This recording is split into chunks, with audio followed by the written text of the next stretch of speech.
Saudar a todos com a paz do Senhor Jesus. Nosso assunto, na primeira aula desta tarde, mataram os meus profetas. Convido para abrirmos a palavra de Deus, primeiramente, no livro de Lamentações de Jeremias. Depois nós leremos no Evangelho de Mateus, no capítulo 23, no versículo 31. Mas primeiramente, Lamentações de Jeremias, capítulo 1, versículo 16.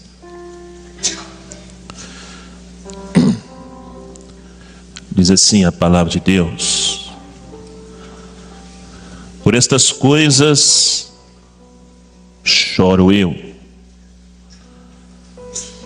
os meus olhos se desfazem em águas, porque se afastou de mim o Consolador, que devia restaurar a minha alma. Os meus filhos estão desolados, porque prevaleceu o inimigo. Mateus, capítulo 23.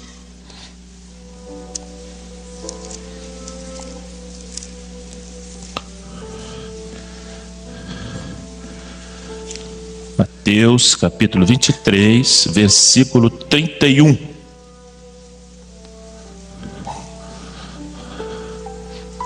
Assim, vós mesmos testificais que sois filhos dos que mataram os profetas. Amém. Deixou o esplendor de tua glória, sabendo o destino aqui, estava só e ferido no Gólgota, para dar sua vida por mim. Se isso não for amor,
Deus.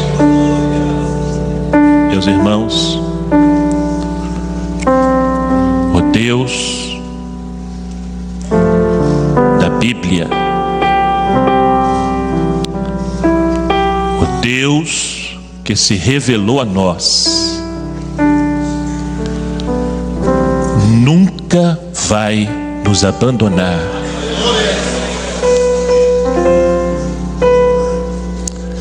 Porque o seu amor, a sua graça e a sua misericórdia são imensuráveis.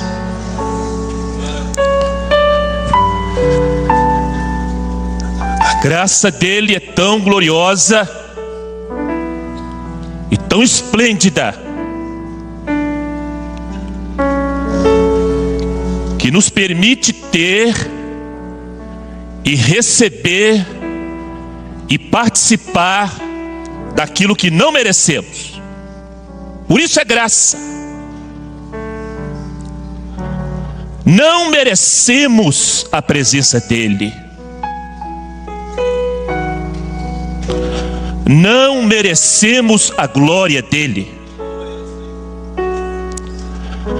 Não merecemos o amor dele. Não merecemos as providências dele. Não merecemos o perdão dele. Não merecemos. Achamos que merecemos. Achamos que somos crentes importantes. Achamos que somos crentes nata do Evangelho. Somos tolos. São pensamentos tolos. Porque não merecemos nada. Porque nada somos, nada temos de bom. Temos a mesma inclinação que Israel tinha. Israel tinha a inclinação de infidelidade. Israel tinha a inclinação de traição ao amor dele. Israel tinha a inclinação de fazer acordos com ídolos, com nações que não conheciam o Senhor. É a nossa inclinação. Mas a graça dele, a graça dele, a graça de Deus, não é bondade de pastor, que isso não existe. A graça de Deus nos dá o que não merecemos. E a misericórdia dele nos poupa daquilo que merecemos. A graça dele nos dá, nos permite ter, participar, compartilhar, provar daquilo que não merecemos. E a misericórdia dele nos poupa, nos preserva daquilo que merecemos. Merecíamos uma vida sem Deus, sem a companhia dele, sem a presença dele, sem sentir o gozo dele, sem sentir a alegria da presença dele, da santidade dele. Mas a misericórdia dele nos poupa. Deus não vai nos abandonar.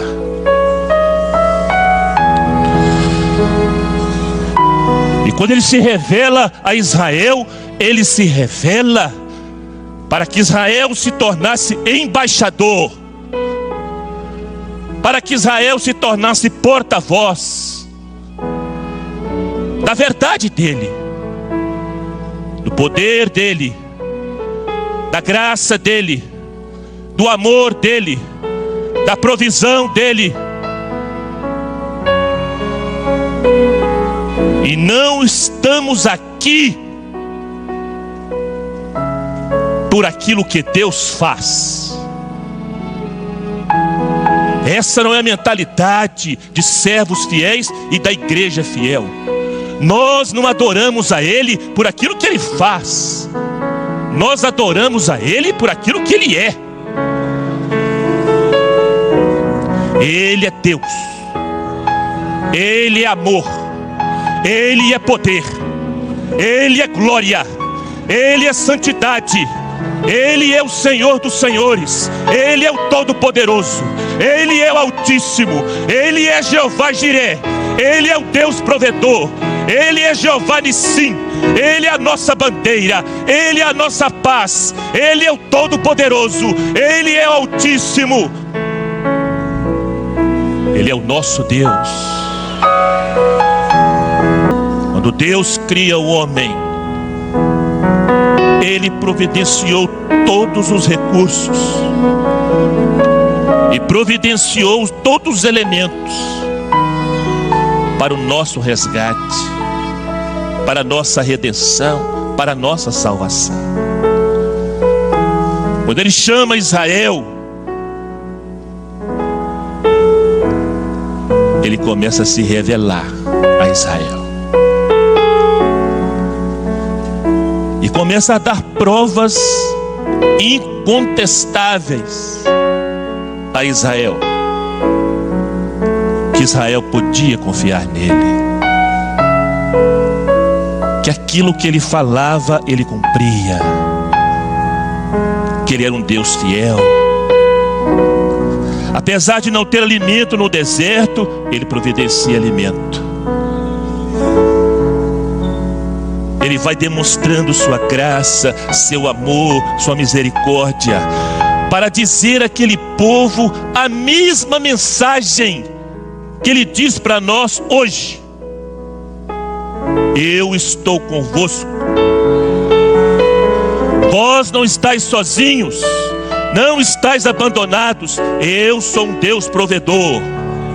Deus proverá, Deus proverá, Deus proverá salvação para nossos familiares, Deus proverá livramentos, Deus proverá a bênção, Deus proverá a cura, Deus proverá as portas que precisam se abrir. Ele é Deus provedor, é próprio dele, é da essência dele. Deus proverá, Deus vai prover pastores, Deus vai prover diáconos, Deus vai prover obreiros, Deus vai prover instrumentistas, Deus vai prover as crianças. A obra é dele, o povo é dele, nós somos dele. Deus proverá, Deus proverá.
Deus vai demonstrando, queridos. Deus vai demonstrando o interesse dele. Deus vai demonstrando o desejo dele em se relacionar com Israel, em se relacionar com os homens. Deus tem interesse em se relacionar conosco. Quem sou eu para avaliar aqui qual é o nível de amizade que você tem com Ele, de intimidade? Cada um tem um nível. Mas Ele desejava um padrão maior. Ele desejava um nível mais elevado. Ele é um Deus tão humilde, que Ele chama Abraão de amigo. Que Deus bom, que Deus humilde é este, para chamar o homem de amigo. Ele tem prazer em testemunhar. Com Moisés eu falo boca a boca. Ele tem alegria em dizer: eu achei em Davi homem segundo o meu coração. Deus quer se relacionar com o homem. Deus quer, amado, se relacionar conosco. Deus tem interesse nisso. E para isso Ele levanta os profetas. O Espírito dele pousava sobre os profetas, porque Ele queria que o povo tivesse consciência que Ele estava sempre presente no meio do povo. E através do profeta Jeremias, Ele dá uma palavra de esperança, uma palavra de ânimo, uma palavra que mostra que Ele era um Deus que não tinha a porta fechada. A porta dele nunca está fechada. A porta dele sempre está aberta. E Ele diz através do profeta: clama a mim, clama. Diz ao povo Jeremias para clamar. Diz ao povo para não desistir. Fala com o povo Jeremias: clama a mim e responder-te-ei. Não só responder-te-ei, eu anunciar-te-ei coisas grandes e ocultas que não sabes. Deus amava aquele povo. Deus nos ama. Deus te ama. Não merecemos. Não deixe se enganar. Não merecemos, mas Ele nos ama. E aquilo que Deus queria para o povo, Ele não conseguiu. Ele preparou aquele povo dando tudo, cada dia um milagre. E a profecia era a responsabilidade dos profetas e dos sacerdotes. Mas a inclinação, como eu falei há pouco, a inclinação para a traição ao amor dele, a inclinação para se acostumar com o amor dele, a inclinação para pensarmos que Deus não sabe o que estamos fazendo, adoeceu Israel.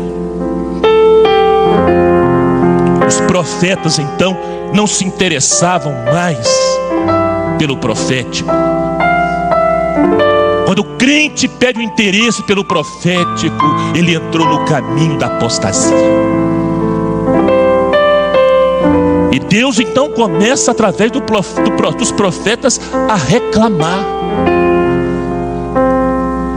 Todo dia estendia minha mão a um povo rebelde e contradizente. O Senhor vai levantando os profetas para dizer ao povo a vontade dele. Mas os sacerdotes estavam mais preocupados com aquilo que era político, com aquilo que era material, do que aquilo que era o profético. A luta estava travada, meus irmãos. Os irmãos querem ver um exemplo? Como é que foi essa luta? Eu vou dar um pequeno exemplo aqui do profeta Oséias. Aquilo que Deus fala através do profeta Oséias com relação a Israel, com relação aos sacerdotes, com relação aos reis, com relação aos príncipes. Quando Deus viu que a nação de Israel estava rendida ao pecado, ela se colocou à beira do juízo. Os sacerdotes, os reis, os príncipes e todo o povo acompanharam aquela inclinação e cederam à iniquidade e à devassidão. Ao invés de aceitarem o apelo do Altíssimo, eles se aprofundavam ainda mais no distanciamento de Deus.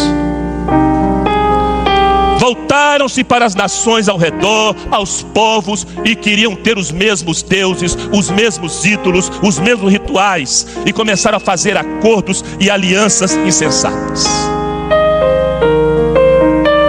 Anestesiados pelos seus pecados, Pensando tolamente que Deus não via suas mazelas, Israel alimentou a soberba no coração antes de cair na rede de juízo de Deus. E a Bíblia diz que a soberba precede a ruína. Todo crente que começa a achar que não precisa mais de pastor, que não precisa mais de jejum, não precisa mais de oração, não precisa mais de seminário, pastor que começa a pensar que ele é o dono da igreja dele, que ele não precisa mais de orientação, a soberba subiu, e a soberba precede a ruína. É difícil pregar isso, talvez seja uma mensagem politicamente não correta aqui, mas foi isso que Deus mandou pregar.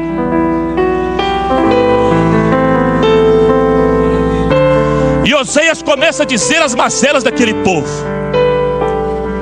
E Oséias começa a dizer: vocês estão tendo um relacionamento errado com Deus. Vocês estão tendo um relacionamento errado até convosco mesmo. E mais, Deus através do profeta começa a dizer: meu povo Oséias, meu povo perdeu o temor e o pudor.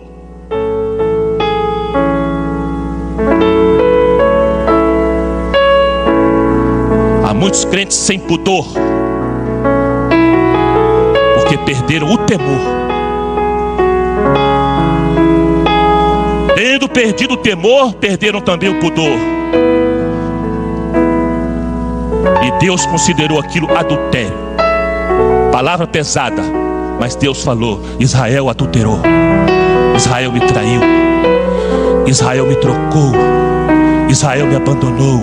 E fez Oséias casar com uma mulher da vida, para mostrar para o povo que Deus estava achando de Israel. E ela traiu Oséias, e Deus mandou: aceita ela de volta, porque eu quero dizer para Israel: Israel vai me trair, vai me abandonar, mas quando ele quiser voltar, eu vou aceitar de novo Israel. Nós não fazemos isso. Nós apontamos o erro da pessoa e nunca mais aquela pessoa está perdoada. Apesar de sermos crentes e dizermos que vivemos o evangelho, mas Deus não. Dos vossos pecados, dos vossos pecados.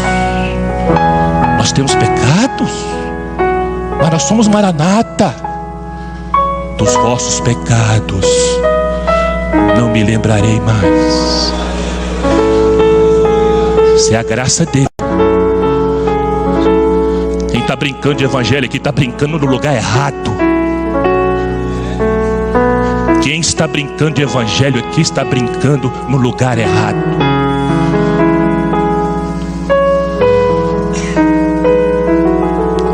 Abandonar a Deus é apostatar da verdade. E aqueles que estão sacrificando a verdade nos altares do prazer e do mundo, não apenas estão sendo enganados, mas também se tornam agentes do engano. Os sacerdotes e os reis perderam, meus irmãos, está na Bíblia, completamente o referencial da santidade e da decência. E as mazelas da nação de Israel, as mazelas espirituais da nação de Israel, não vieram, preste atenção, não vieram através dos bolsões de pobreza do povo, não. As mazelas espirituais vieram do templo, vieram da casta sacerdotal, entraram no palácio e depois entraram nas casas. E Deus começa a reclamar através do profeta Oséias: meu povo se inclinou para a sensualidade. Aqueles que deviam zelar, Oséias, pela profecia e pelo profético, estão agora na bebedeira. Aqueles que deviam chorar aos meus pés e buscar a minha voz, conspiram continuamente para o mal. Uma apostasia generalizada.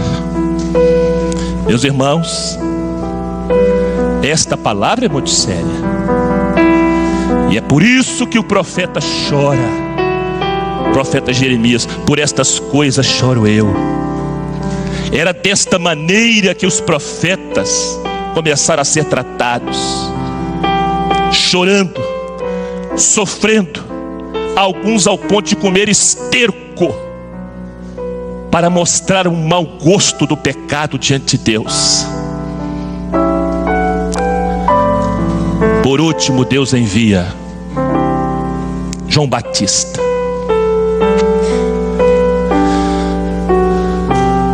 E diz a Bíblia,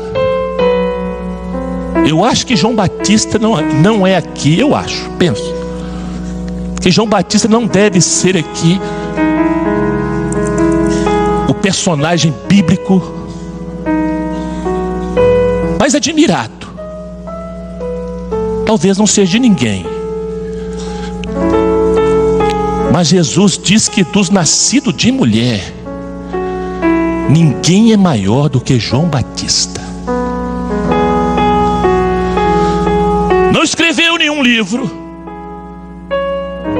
não fez nenhum milagre, 6 meses de ministério, não vestia roupas finas, não vestia estola sacerdotal, não morava num palácio, foi morto por um rei bêbado, a pedido de uma mulher adúltera. Mas Jesus disse que ele era o maior homem.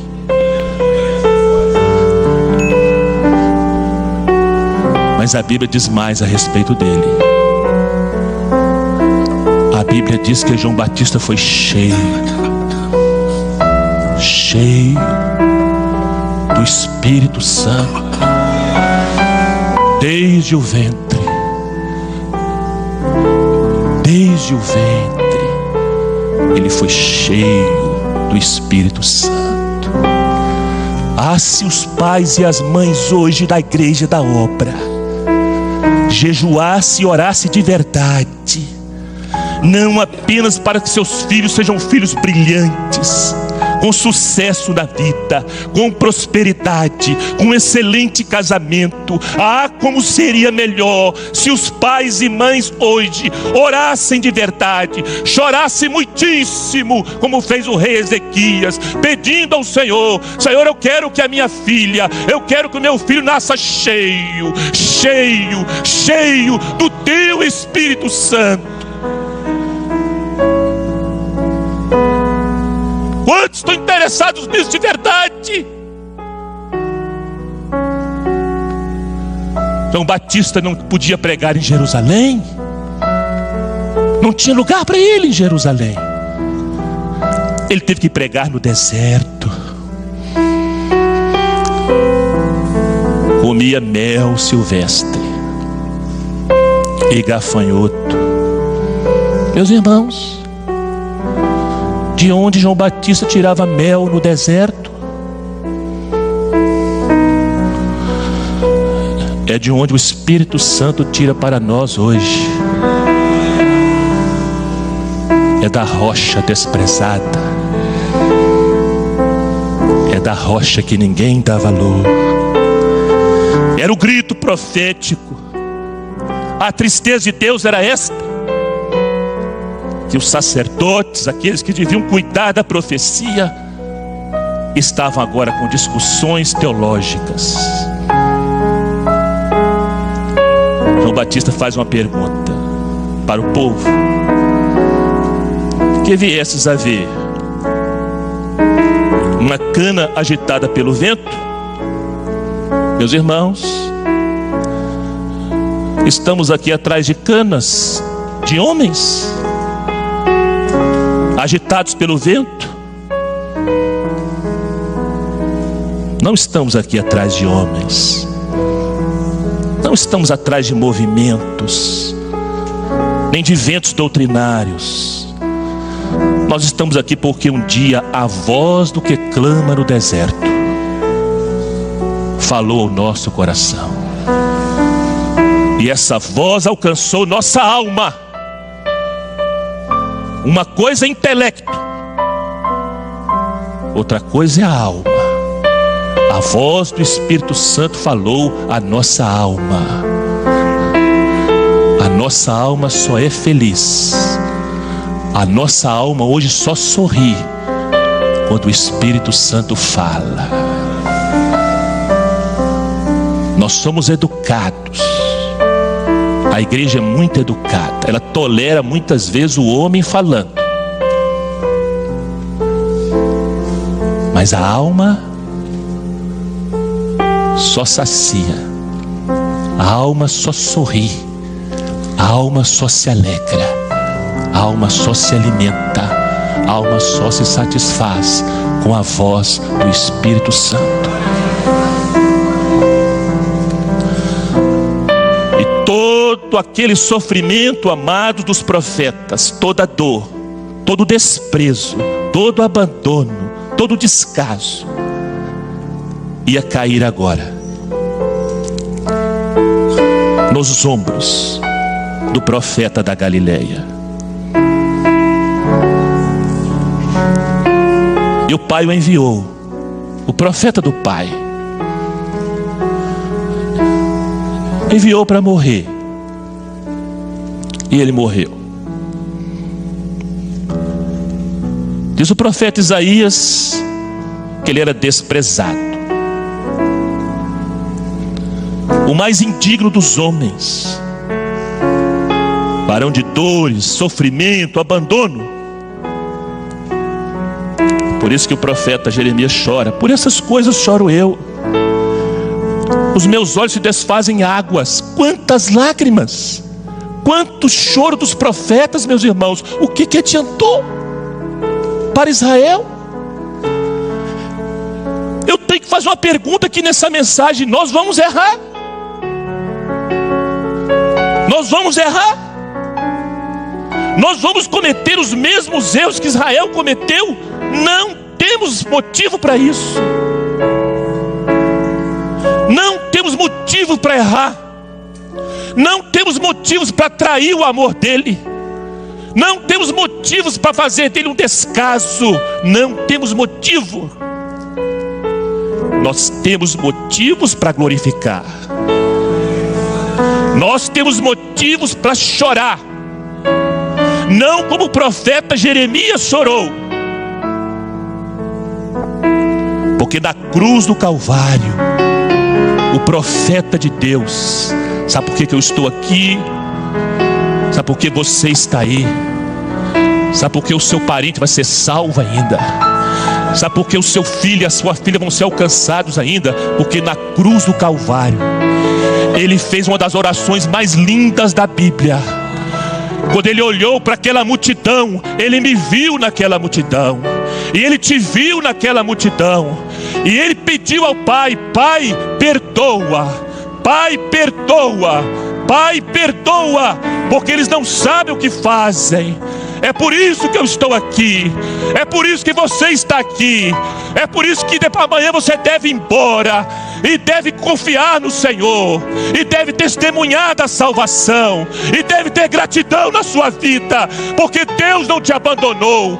Deus não vai te abandonar. O amor dele sempre abre as portas. O amor de Deus sempre vence. O amor de Deus nunca é derrotado. O profeta de Nazaré entregou a vida dele. Deus virou o rosto naquela hora, na cruz do Calvário, meus irmãos. Jesus era como Benoni. Raquel, quando gerou Benjamim, ela falou assim: o nome dele é Benoni. É dor, é sofrimento, é aflição, é tristeza, é dificuldade, é derrota. Era assim que Israel via Jesus. Assim como Raquel morreu, Israel estava morto espiritualmente, mas para Deus não. Para Deus Jesus não era Benoni. Para Deus Jesus era Benjamim. É o filho da minha destra, é o filho da minha honra, é o filho da minha glória, é o filho da minha força, é o filho do meu poder. Ele vai estar à minha destra. Ele é o Salvador, ele é o Senhor dos senhores, ele é a raiz de Davi, ele é o leão de Judá, ele é o meu profeta. O meu povo vai amá-lo, o meu povo vai reverenciá-lo, o meu povo vai adorá-lo, porque ele se tornou o nosso Salvador. Vamos ficar de pé. Onde tu se erigir dela ao dia fugir, como emblema de vergonha e dor. E cala Suri Andrea Lamas. Mas eu amo essa cruz, porque nela Jesus deu a vida por mim, pecador.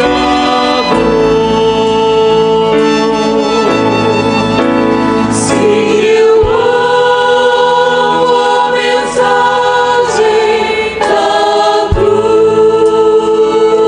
Reshirikandrihas. De morrer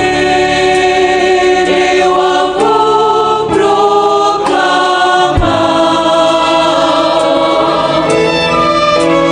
Levarei também minha cruz.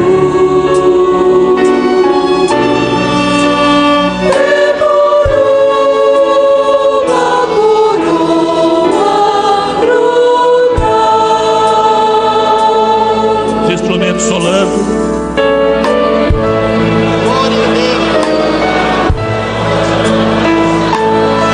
Glória a Jesus. Glória a Jesus. Glória a Jesus. Glória a Jesus.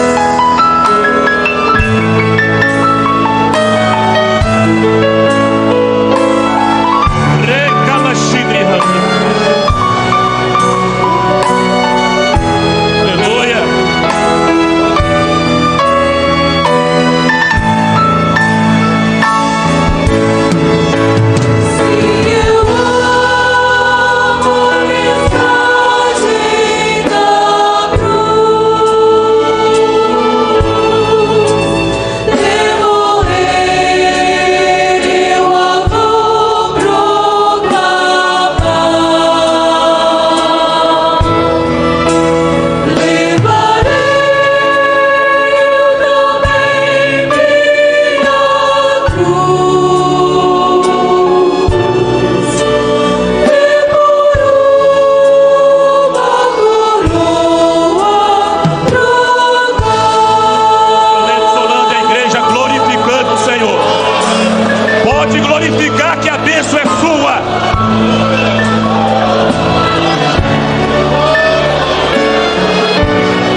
Meus irmãos,